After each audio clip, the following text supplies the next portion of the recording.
इस साल की गर्मी ने सुंदरपुर गांव की जिंदगी पलट कर रख दी थी। लू ऐसी चल रही थी जैसे आसमान से आग बरस रही हो। सुंदरपुर गांव नाम जितना प्यारा था, जीवन भी उतना ही सरल और सादा। हरे भरे खेत, पीपल और नीम के पेड़ और तालाब के किनारे बच्चों की हंसी, सब कुछ मानो किसी तस्वीर जैसा था। लेकिन इस साल की गर्मी ने जैसे उस तस्वीर पर आग बरसा दी हो। अप्रैल के आखिरी हफ्ते से ही सूरज आग उगलने लगा था।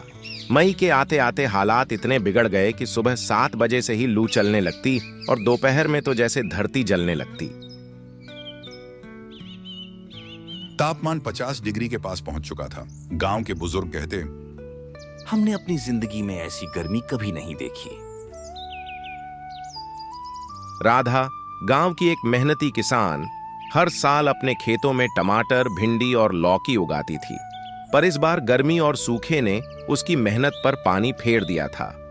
बल्कि पानी तो बचा ही नहीं था। खेत सूख गए थे, नहर सूखी पड़ी थी और कुएं में पानी का नामो निशान नहीं था। राधा दिन रात चिंता में डूबी रहती। उसकी एक छोटी बेटी और बूढ़ी मां थी। बहन रुक्मिणी घर संभालती थी, लेकिन अब चूल्हा भी मुश्किल से जलता। गांव की औरतें 3 किलोमीटर दूर जाकर पानी भरतीं, वो भी तब जब लाइन में नंबर आता।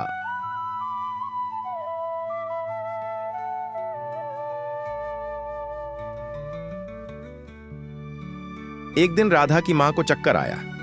डॉक्टर ने कहा, लू लग गई है, डिहाइड्रेशन है, तुरंत शहर के अस्पताल ले जाइए। राधा मां को लेकर 20 किलोमीटर दूर अस्पताल पहुंची, जहां भीड़ इतनी थी कि नंबर आने में घंटों लग गए। मां को भर्ती तो कर लिया गया, पर दवा, टेस्ट और रास्ते के खर्च में राधा का सारा पैसा खत्म हो गया। गांव में स्कूल बंद थे। मास्टर जी ने बताया कि इतनी गर्मी में बच्चों को बाहर निकालना जानलेवा हो सकता है। बिजली दिन में 6 से 7 बार जाती। जो थोड़े बहुत पंखे थे वो भी गर्म हवा उगलते।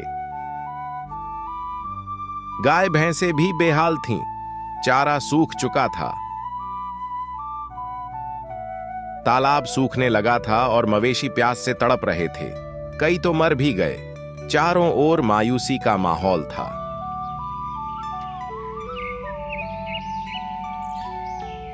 गर्मी की इस भयानक मार के बीच एक दिन गांव में पंचायत बुलाई गई। सरपंच रघुनाथ बोले, अगर हमने अभी कुछ नहीं किया तो हमारा गांव खत्म हो जाएगा।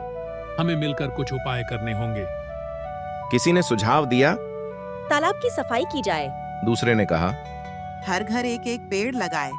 तीसरे ने कहा, बारिश के पानी को सहेजने की तैयारी की जाए। अंततः सभी ने मिलकर ठाना कि अब सिर्फ सरकार के भरोसे नहीं बैठेंगे। गांव के लोग अपने बलबूते पर गांव को बचाएंगे।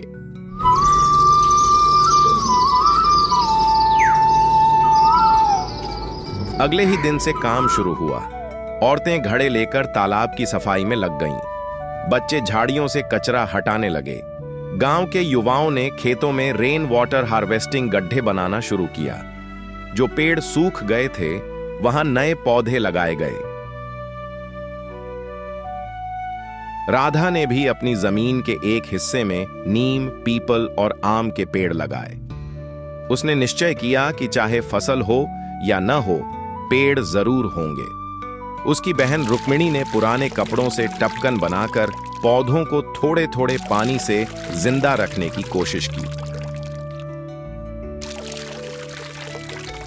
कुछ ही हफ्तों में गांव का चेहरा बदलने लगा।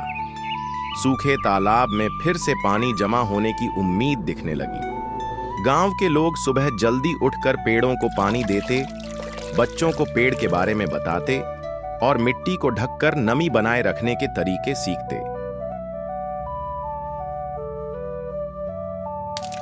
जुलाई के पहले हफ्ते में जब बादल गरजे तो जैसे पूरे गांव को नई जान मिल गई। बारिश की पहली बूंदें जमीन पर पड़ीं और मिट्टी की खुशबू ने सबको रुला दिया।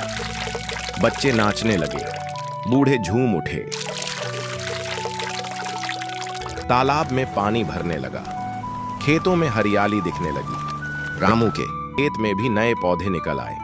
मां अब पूरी तरह स्वस्थ थीं। और राधा के चेहरे पर 2 महीने बाद मुस्कान लौट आई। गर्मी का कहर अब भी था, लेकिन गांव के लोगों ने उससे लड़ना नहीं, उसका सामना करना सीख लिया था। गर्मी सिर्फ मौसम नहीं, चेतावनी है। अगर हम आज प्रकृति का ध्यान नहीं रखेंगे तो कल प्रकृति भी हमें नहीं बचाएगी। सुंदरपुर ने हमें सिखाया कि मिलजुल कर छोटी छोटी कोशिशों से बड़े बड़े संकट टाले जा सकते हैं। हेलो दोस्तों।